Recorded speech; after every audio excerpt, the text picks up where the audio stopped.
서울 성기조 시인 한국교원대학교 명예교수.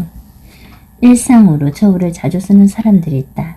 물건을 팔 때 서로 무게를 확인해서 넘기는 사람들은 특히 저울에 관하여 주의를 하지 않으면 뒤끝이 깨끗하지 않다. 그래서 그들은 서로 무게를 확인하면서 싸움하듯 소리를 지르고 목소리를 높이지만 양쪽 모두 만족하게 물건을 인계하지 못하고 언제나 뒷말을 남긴다. 물론 명확하지 못하게 넘기는 게 일상화되어 저울이 있으나마나 하게 된다면 그것도 소용없는 일이겠지만 하루 종일 싸움하던 물건을 주고받는 것을 보면 좀 딱하기도 하다.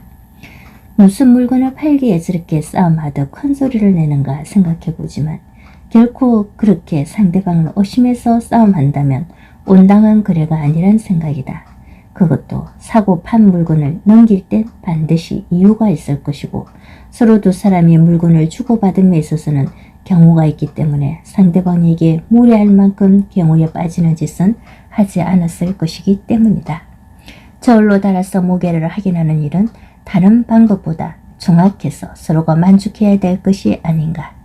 자신이 산 물건을 받으면서 만족을 느끼지 못했다면 저울은 있으나마나 물건이 될 것이기 때문에 물건을 사고 파는 이들은 온갖 주의를 저울 눈에 집중하게 된다.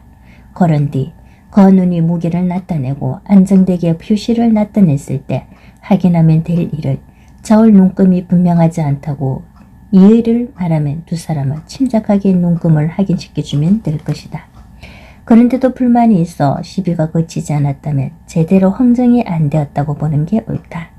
물건을 넘기면서 눈금이 분명하게 확인이 안 되었다면 이는 파는 사람과 사는 사람이 완전한 합의가 이루어지지 않은 것이다.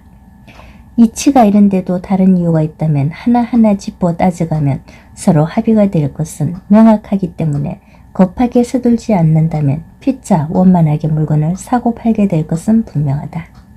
이치가 이런데도 합의가 안 되었다면 이것은 상거래에 문제가 있음이 분명하기 때문에 사고 팔기가 어렵다. 팔고 사는 거래는 온당한 값을 받고 물건을 넘겨주는 일이다. 그래서 거래가 이루어진다. 온당한 값을 치르고 물건을 받아야 거래가 되고 사고 파는 일이 끝난다. 이때 사는 사람과 파는 사람이 만족한 흥정이 이루어지지 않았다면 흥정이 성립되지 않았기 때문에 팔고 사는 일을 할 수 없다. 팔고 사는 일을 자유롭게 하는 곳이 장터요. 이런 일을 하기 위하여 날짜를 정해놓고 일정하게 해나가는 것이 장터가 할 일이다.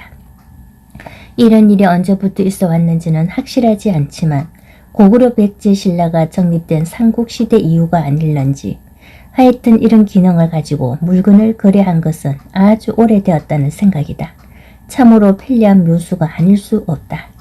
일정한 화폐는 아니었겠지만 화폐에 준하는 물건이 있고 거기에 값을 매겨 거래의 기준을 삼았다면 화폐에 해당할 것은 당연하다. 그 물건의 거래의 주역이 되고 민간에서 생산되는 물건이 거래되었다면 정당한 거래라고 할 것이다.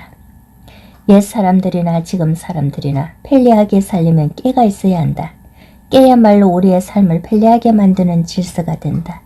요즘 말로 하면 약관이나 정관 또는 약정서 등 하여튼 세상을 살아가는 데에서 중요한 약속을 지키며 산다는 약정은 분명한데 그러한 문수가 그때부터 발달해온 것이 기가 막힌다.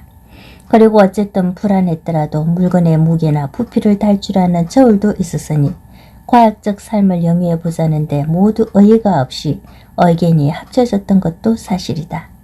이러한 작은 합의가 실천되어 오면서 인류는 문명을 이루고 문화를 일으키며 살아왔다.